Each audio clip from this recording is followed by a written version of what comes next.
40일 특별 새벽 기도의 마지막까지 함께 달려오신 여러분들 정말 축복합니다.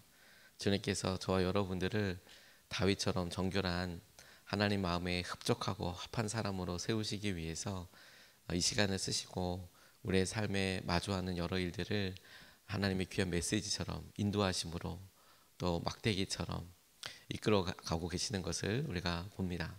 오늘 이 40일 특별 새벽 기도의 마지막으로서 우리 다윗의 이야기를 우리가 함께 살펴보고 이제 시작된 왕이 되는 진정한 학교, 하나님께서 다윗을 사울의 왕궁이 아닌 하나님의 품 광야에서 세워나가시는 그 첫 발자국을 우리가 함께 살펴보며 하나님의 은혜를 우리가 마음속에 가늠하고 또 열매로 결과로 우리가 붙들고 싶습니다.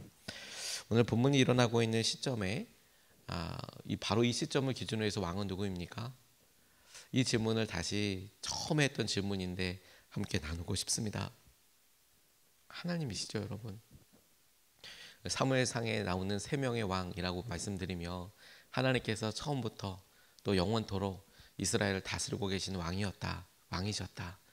하지만 이스라엘 백성들이 보이는 왕 달라고 그런 간절한 바람에 하나님께서 반응하셔서 사울을 왕으로 세워주시고, 하지만 그의 안타까운 연약한 모습 때문에 그가 하나님의 말씀을 버려 하나님은 그를 버리시고 하나님의 마음에 합한 다윗을 세우셨다.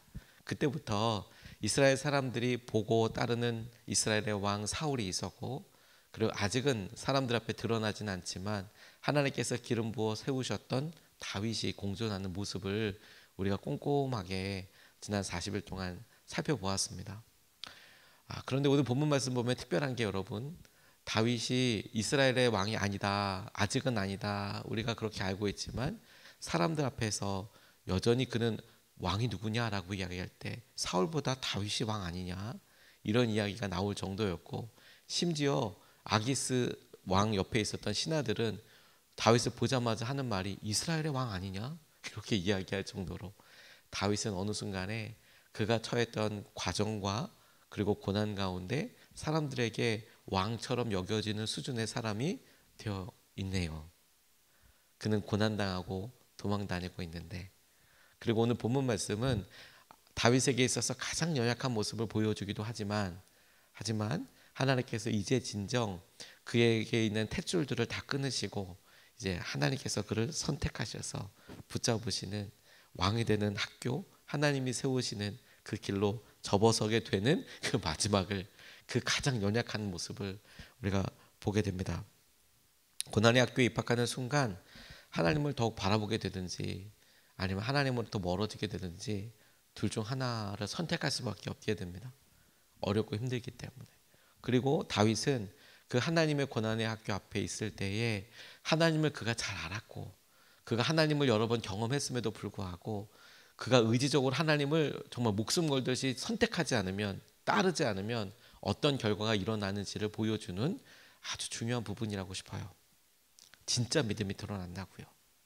그가 제사장에게 피했을 때 제사장들의 어려운 일이 이제 시작될 거거든요. 동시에 그가 내가 어디가 안전할까, 왕이 다스리는 왕의 영역, 영토 안에 머물면 당연히 그곳에 제일 높은 사람은 누구? 왕이죠. 어딜 숨어도 안전한 데가 없습니다. 그러니까 합리적으로 자기의 목숨과 생명을, 안전을 중심으로 한다면 지금 블레셋 지역으로 넘어간 것은 괜찮죠, 사실.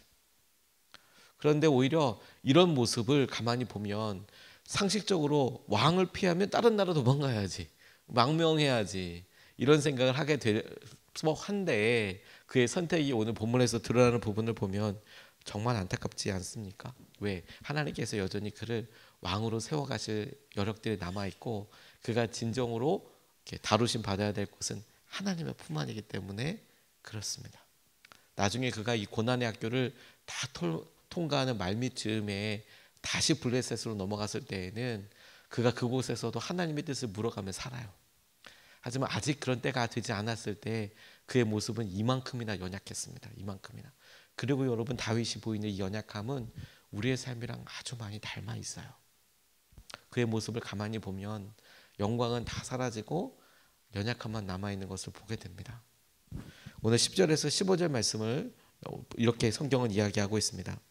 다윗이 거기를 떠나 그날로 사울에게서 도망하여 가드 왕 아기스에게로 갔다. 아기스의 신하들이 왕에게 보고하였다. 이 사람은 분명히 저 나라의 왕 다윗입니다. 이 사람을 두고서 저 나라의 백성이 춤을 추며 이렇게 노래하였습니다. 사울은 수천 명을 죽이고 다윗은 수만 명을 죽였다. 다윗은 이 말을 듣고 가슴이 뜨끔했다. 그는 가드 왕 아기스 옆에 있는 것도 안전하지 못하다는 생각이 들었다. 그래서 그는 그들이 보는 앞에서는 미친 척을 하였다. 그들에게 잡혀있는 동안 그는 미친 사람처럼 행동하여 성문 문짝 위에 아무렇게나 글자를 글적거리기도 하고 수염에 침을 질질 흘리기도 하였다. 그러자 아기스가 신하들에게 소리쳤다. 아니 미친 녀석이 아니냐. 왜 저런 자를 나에게 끌어왔느냐. 나에게 미치광이가 부족해서 저런 자까지 데려다가 내 앞에서 미친 짓을 하게 하느냐. 왕궁에 저런 자까지 들어와 있어야 하느냐라고 이야기하는 대화 장면과 다윗의 모습을 상상할 수 있는 묘사를 우리가 함께 읽었습니다. 가드는 블레셋의 5개 연합 국가 중에 하나입니다. 블레셋은 5개의 도시 국가가 이루어져 있었어요. 에글론, 가드.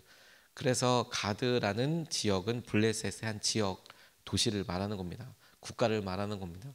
거기 아기스 왕에게로 도망을 했어요. 가드는 아기스로도 유명하지만 더 유명한 사람이 있습니다. 블레셋입니다. 블레셋. 죄송합니다. 골리앗입니다. 골리앗의 출신이 가드예요. 가드. 그리고 지금 다윗이 뭐 갖고 거기 갔죠? 골리앗의 칼 들고 갔습니다. 그러니 싸워서 이겼던 적진의 장수였던 그 장수의 칼을 들고 내가 이 사람 죽였다라고 알만한 표식을 들고 다윗이 갔어요. 순전히 안전 때문이라는 것도 우리가 볼 수 있죠. 그런데 그가 가서 보니 생각보다 안전하지 않은 거예요. 왜? 가드 왕의 신하들이 다윗의 승리의 전적들을 기억하고 있는 거예요. 어떻게 이겼는지. 그래서 다윗을 향하여서 이스라엘의 왕 아닙니까? 저를 통하여서 사울이 죽인 자는 천천히고 다윗이 죽인 자는 만만 아닙니까? 수만 명을 죽인 사람을 일컫던 바로 그 사람 아닙니까? 라고 기억해요. 사울 왕 옆에 있을 때 힘들긴 했어도 바로 이 노래는 얼마나 큰 영광의 표식이었습니까? 이스라엘에 있을 때 사울이 죽인 자는 천천히고 다윗이 죽인 자는 만만 수만 명이다 라고 이야기할 때 이 말은 다윗에게 있어서 얼마나 그의 행한 일과 그의 업적을 드러내는 표징이 됩니까? 그런데 그게 오히려 적진에 와서 보니까 이제 목숨이 위태위태할 만한 증거가 되는 거 아니겠습니까? 근데 이 모든 일을 스스로 자초한 사람이 누구예요? 다윗이에요. 스스로 포로가 되었다 싶을 정도로 거기에 칼 들고 찾아갔어요. 그럼 왜 이런 일을 했을까? 안전 때문이라고 하는데 왜 그렇게 했을까? 왜 다윗은 거기에 가면 안전할 거라고 생각을 했을까? 모른다고 생각했을까? 아니 모를 거라고 생각했을까? 진짜 환영받는다고 생각했을까? 이런 다양한 생각들을 해보면 참 다윗의 심정이 아니면 어떻게 그럴까라고 참 대답하기는 뭐하지만 근데 한 가지는 분명히 알 수 있을 것 같아요. 그가 생각하기에 그럴 법할 부분이 있을 수도 있지만 그가 정상이었다면 하지 않았을 거다 분명히. 그리고 우리에게도 조심스럽게 이런 질문을 해보는 거죠. 다윗이 위험을 딱 느낀 순간 미친 척했다.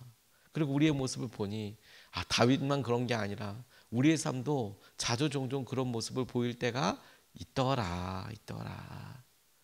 우리가 스스로 어려움에 처하면 평소 때 우리가 믿음을 가지고 하나님 앞에 살아가는 그런 모습으로서는 상상도 할 수 없는 그런 말을 하고 그런 곳을 가고 그런 행동을 하고 그런 삶을 살더라. 다윗만 그런 것이 아닌 것처럼 보이더라. 너무 안타깝게도 오랜 가난과 오랜 쪼들림과 관계의 불화와 이런 일들 앞에 우리도 있으면 그러면 믿음 생활할 때 혹은 교회에서 우리가 충만할 때 이럴 때라면 상상할 수 없는 하나님의 뜻을 믿고 나아갈 때에는 그런 경험은 있다고 하더라도 그런 오랜 시간이 지나서 혼자 있으면 우리는 너무도 다윗과 비슷한 행동들을 하게 되더라. 저는 그런 모습을 많이 봤습니다. 그리고 여러분 그가 미친 척하였다라는 말이 나타내는 말은 의미가 얼마나 우리에게 큰지 몰라요. 한 사람이 침을 이렇게 흘리고 그러면 아 미쳤나 보다라고 이야기하지만 여러분, 그 사람은 여러분을 주목하던 사람이고 그 사람이 어떤 덕망이 있는 사람이었다라고 이야기한다면, 혹은 적군의 장수였다고 생각하면 한 번 침을 흘리고 딱 보니 미쳤네 이렇게 생각합니까 여러분? 대개 그렇지 않습니다. 저 미친 척하는 거 아니야? 이런 생각 해보지 않을까요? 그래서 미친 척, 저 사람 미쳤구나 라고 이야기되는 것은 한 번 침을 흘리고 한 번 어그적거리는 행동으로 되는 게 아니라, 그가 블레셋 가드 왕의 옆에 있을 때에 그 과정이 쭉 있을 거 아니에요. 그래서 사람들이 처음에는 그 옆에서 시중을 들던 사람들이나 식사를 하던 사람들이나 혹은 어떻게든 저 사람을 모함하거나 다윗을 모함하거나 혹은 선한 의도를 갖고 있는 사람이나 여러 사람들 다 같이 봤을 때 동일하게 미쳤구나 라고 할 때까지의 과정들을 생각해 보십시오. 내가 이쯤 하면 나를 미쳤다고 생각해서 풀어주지 않을까? 아, 내가 이쯤 하면 내가 이 구역에 나야 이렇게 얘기할 정도로 내가 이 정도가 되면 나를 미쳤다고 생각해 주지 않을까? 그때 느껴지는 자괴감이 있지 않겠습니까? 다윗이 결국에는 미친 척해서 그래서 살아남아요. 그런데 아무런 영광의 어떤 열매가 없어요. 자존감 바닥.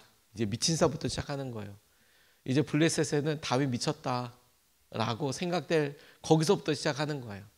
그런데 그의 바닥이 사울에게 쫓겨서 아무것도 없고 도망자의 신세가 0이 아니고 바닥에 더 있더라고요. 더. 내가 이만큼 침만 흘리면 미쳤다고 생각할까? 아, 내가 이렇게 어그적거리면 미쳤다고 생각할까? 이렇게 말을 하면 미쳤다고 생각할까? 바닥이라고 생각했는데 다른 사람들이 다 미쳤다고 생각할 때까지 바닥 밑에 더 바닥이 있고, 여기가 지하실이라고 생각하는데 그 밑에 더 지하가 있고, 바닥으로 이렇게 빠져나가는 거죠. 자, 이 모습이 하나님께 의지하지 않고 우리가 보일 수 있고 우리 힘으로 자력으로 살려고 할 때 우리의 열심으로 해볼 수 있는 지혜의 한계이고 능력의 한계인 거예요.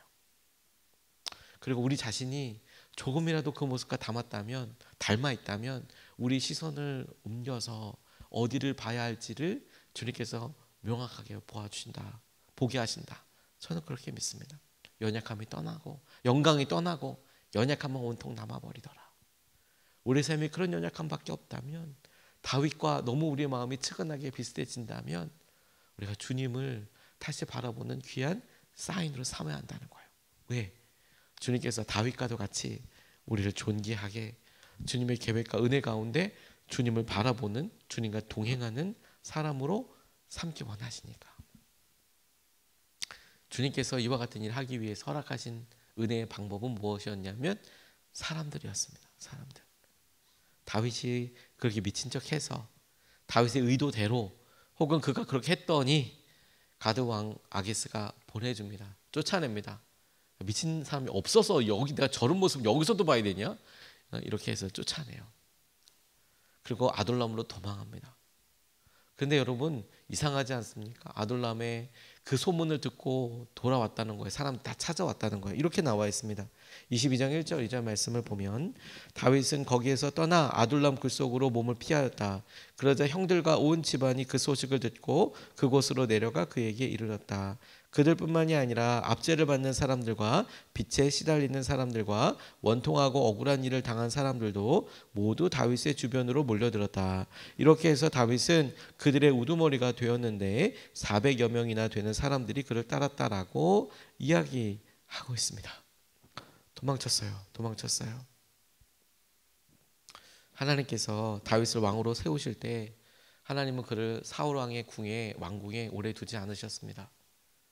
이상하죠? 그곳에서 법도도 배울 수 있고 사람들과 면을 틔울 수가 있잖아요. 관계를 지을 수 있잖아요. 그곳에 탁월하다는 사람 당연히 있지 않았겠습니까? 사울 왕의 궁전에 군대 장관들 혹은 장수로서 아주 용맹한 사람들도 있었을 것이고, 지략이 아주 뛰어난 사람도 분명히 있었을 것이고, 어느 지역을 통치하는 유력한 그런 유지들도 분명히 있었을 텐데, 그곳에 있으면 그런 사람들 다 이렇게 오롯이 다 이렇게 관계를 해서, 다윗이 또 사위잖아요. 부마. 그러니까 그걸 잘 이렇게 해서 요나단과 관계도 좋은데 그러면 사울 왕궁에 있으면 내가 왕 되겠네. 근데 그게 주님께서 예비하신 코스가 아니었어요.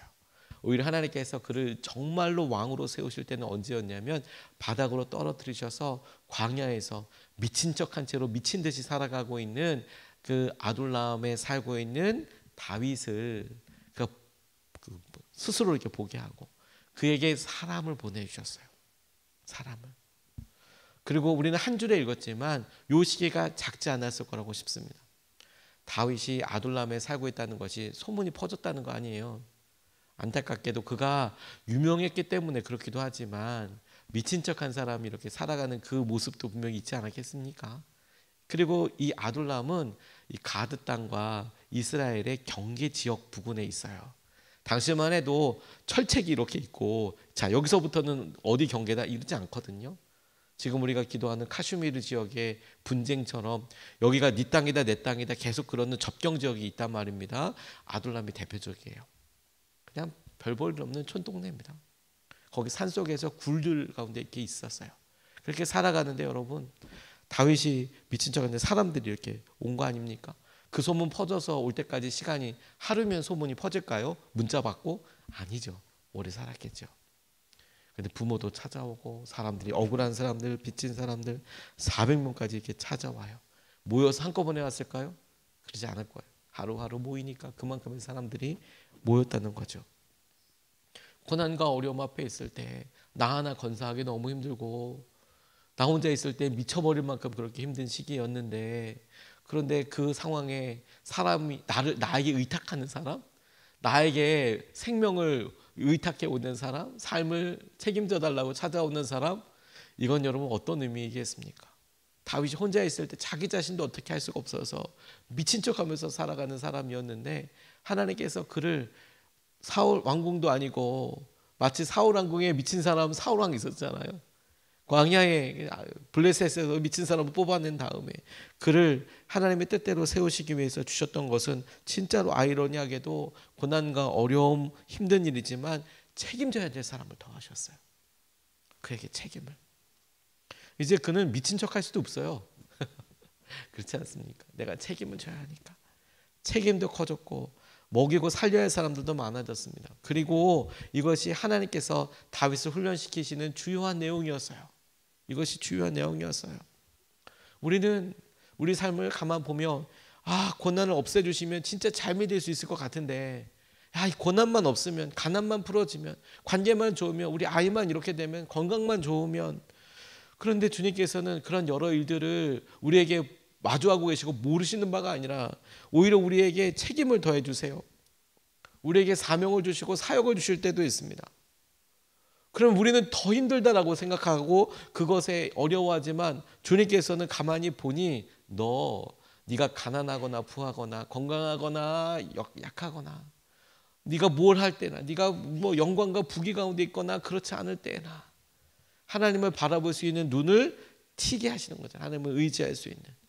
근데 그 하나님을 의지하고 바라보는 여러 일들이 정작 자기를 사람하고 자기가 책임지고 자기의 그 자리에 있고 그렇게 하는 것을 통해서 하나님을 떠나지 못하고 하나님을 외면하지 못하고 하나님이 함께하고 계신다는 것을 정말로 내가 어떻게든지 내가 고난과 어려움 가운데 있어서 힘들다 이럴 때에도 절대로 그렇게 말하지 못하는 그 상황으로 우리 이끌어 가시고 인도해 가시고 그래서 우리를 변화시켜 가죠. 정금처럼 진정한 이스라엘의 왕으로 하나님의 마음에 합한 왕으로 세워나가시죠. 그게 저와 여러분들이 어려움 가운데 있는 고난의 의미라고 싶고 하나님의 훈련이라고 싶습니다. 40일 특세를 이렇게 보내면서 부담된다고 해요. 그거 사실 부담도 되죠. 그렇죠? 제게 목사님 어차피 새벽 예배 다 목사님이 하시는 게 하기도 하고 새벽 예배 설교 뭐 이런 것도 하고 그런데 40일 특세 굳이 40일 특세라고 그런데 여러분 저는 가만히 볼수록 하루하루 새롭게 주어지는 기회가 너무 소중하더라고요. 날마다 안전뱅이에게 너 일어나 걸어라라고 이야기하는 말 한마디가 너무 중요하더라고요. 누군가에게 정작 주님의 말씀으로 일어나고 싶은데 내게 그렇게 말해주는 사람이 없는 것 같은 느낌이 들 정도로. 그런데 40일 특세를 하면 어떤 느낌이냐면 매주마다 그래, 내가 이거 붙잡고 한번 일어나 봐야지. 그래, 내가 이 40일 동안 일어나 봐야지. 내가 조금이라도 더 나아가 봐야지. 이렇게 하고 보등보등하고 몸부림치는 것 같지만 지나놓고 보면 와, 이렇게 안 했으면 내 마음은 어땠을까? 편안하고 그냥 아무것도 안 하고. 그래서 그게 쉼과 편안함이라고 생각하지만 그래서 우리가 더 의미 있어졌을까? 그래서 더 영적으로 성숙할 수 있었을까? 아니요, 여러분. 절대로 아닙니다. 주님 의지하고 한 걸음만큼이라도 나아가는 것이 여전히 심는 삶을 살게 하고, 심었으니까 열매를 기다리겠죠. 기도들의 응답을 기다리게 하고, 오늘 우리를 조금 더 부지런하게 하고, 오늘 우리의 삶의 중심을 하나님께로 잡게 하는 거예요. 그런데 놀라운 것은 여러분, 바로 이런 것 때문에 열매가 생기는 거 아니겠어요? 다윗처럼요. 저는 사무엘상의 여정을 우리가 이렇게 쭉 살펴보면서 이제 사울이 이제 장군의 모습, 아주 왕처럼 보이는 그런 모습들을 이제 비추기 시작합니다. 우리가 여러 번 그런 모습들은 말씀과 또 40일 특세로도 나눈 적이 있습니다. 하지만 그 바로 전에 하나님께서 세우신 다윗, 그 가장 연약하고 가장 바닥이라고 생각하는 이 본문을 오늘 40일 특세의 마지막으로 이렇게 붙잡은 이유가, 이런 다윗을 하나님이 왕으로 세우셨어요. 이런 다윗을 하나님께서 붙잡고 쓰셔서 이스라엘의 가장 최고의 융숭기라고 할 수 있는, 융성한 시기라고 할 수 있는, 최대의 왕이라고 할 수 있는 다윗과 솔로몬 시대에 그 왕조를 여는 다윗, 그 모습으로 바꾸셨어. 이만큼의 사람밖에 아니었어. 이 정도 사람밖에 아니었어, 다윗은. 하나님이 그를 고난과 광야와 하나님의 품에서 이렇게 바꿔주셨어. 적어도 저와 여러분들이 다른 사람들 앞에서 이 정도 미친 척하는 게 아니고, 이 정도 생명의 목숨의 경각이 달려있는 것이 아니라면 우리도 한번 기도해 볼 만하지 않습니까? 하나님, 우리를 당신의 뜻대로 쓰시고 주님의 마음대로 우리를 붙들어 주십시오.